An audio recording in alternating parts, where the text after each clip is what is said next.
Hey, ladies and gentlemen, this is Carmine Sabia for Explain America, and this is one of the greatest things I've ever heard, for the Department of Justice and the Department of Homeland Security to pursue charges against these people. You're going to love this. You're really going to love this. Before we get started, please make sure you like, comment, share, and subscribe. Those little things really help us out, and they help our channel continue to grow. Listen to me on this. This is great. What happens is how you get people into this country for free, illegally. And this is what Biden did. You have them make false asylum claims, and we have to accept them, right? So they could be coming from Mexico, and they could claim, we're going to get tortured if we go back home. Well, Mexico is a free democracy. Nobody's going to torture them if they go back to Mexico, right? But they make them file these claims. And then they say, well, they're not illegal. They're asylum seekers. And then the attorneys help them with these false asylum claims.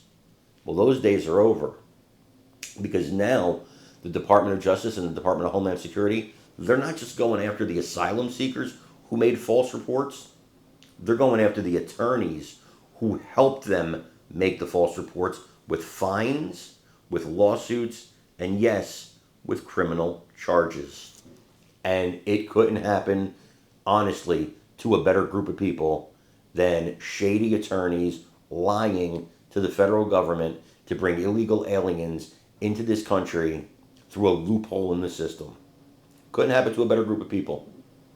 I want you to watch this and let me know what you think in the comments. Joining me now is former federal prosecutor and former acting ICE director, Jonathan Fahey. Jonathan, good to see you. Thanks so much for being here. And, of course, the VP held a fraud roundtable at the White House yesterday with attorneys general across the country. But Democrat-led states declined the invitation. They did not show up.